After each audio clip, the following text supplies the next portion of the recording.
খ্যাতিকে কাজে লাগিয়ে নারী পাচার করেন এক মডেল। নিজের জনপ্রিয়তা বাড়াতে বড় তারকাদের সঙ্গে ওঠা বসা করেন তিনি। মাঝখানে টাইটানিক খ্যাত অভিনেতা লিওনার্দো ডিক্যাপ্রিওর সঙ্গেও প্রেমের গুজব ওঠে তার। এতে ভক্ত সংখ্যা আরও বাড়ে ব্রাজিলিয়ান মডেল ক্যাট টোরেসের। নিজের নারী ভক্তদের ফাঁদে ফেলে পাচার করতেন তিনি, বাধ্য করতেন যৌন কর্মে। এছাড়া নিজের বাড়িতে কাজ দিয়ে ভক্তদের খাটাতেন কৃতদাসের মতো। ব্রাজিলিয়ান মডেল টোরেসের বিষয়ে বিস্তারিত জানাচ্ছেন শিবলি আহমেদ।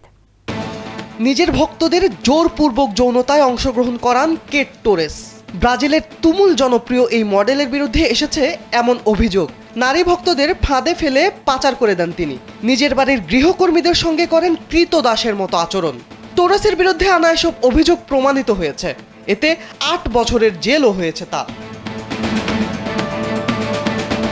ভক্তদের দৃষ্টি আকর্ষণ করতে নিজের খ্যাতি বাড়ানোয় মরিয়া ব্রাজিলের এই মডেল। মাঝখানে টাইটানিক অভিনেতা লিওনার্দো ডিক্যাপ্রিওর সঙ্গেও তার প্রেমের গুঞ্জন ওঠে। এতে সোশ্যাল মিডিয়ায় তার ভক্তের সংখ্যা বেড়ে যায় আরও।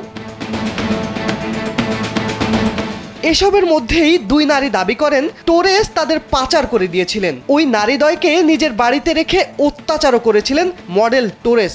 বিদেশি গণমাধ্যমেও উঠে এসেছে এসব খবর। ভুক্তভোগী নারীরা জানান টোরেসের বিলাসী জীবনে আকৃষ্ট হয়েছিলেন তারা।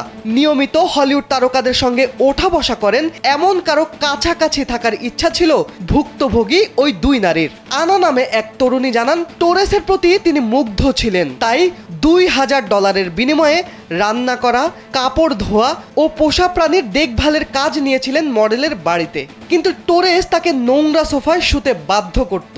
24 ঘন্টায় ফরমায়েশ খাটতে হতো তাকে। ঘুমের জন্য গৃহকর্মীকে মাত্র কয়েক ঘন্টা সময় দিতেন টোরেস। আনা পালালে ডেজিরি এবং লেটিসিয়া নামে দুই নারীকে কাজে নিয়েছিলেন টোরেস। টেক্সাসে নিজের বাড়িতে তাদের রেখেছিলেন এই মডেল। তবে কিছুদিনের মধ্যেই দুজনকে স্থানীয় স্ট্রিপ ক্লাবে কাজ করতে চাপ দেন টোরেস। একসময় আনাকে পতিতাবৃত্তিতে রাজি করিয়ে ফেলেন তিনি। এভাবেই টোরেসের জালে নারী ভক্তরা জড়িয়ে পড়েন। এমনকি মডেলের বিরুদ্ধে 20 জন নারী মুখ খুলেছেন। এরপরই তদন্ত চালায় আমেরিকার তদন্তকারী সংস্থা ফেডারেল ব্যুরো অফ ইনভেস্টিগেশন তথা FBI। শিবলি আহমেদ, কালবেলা।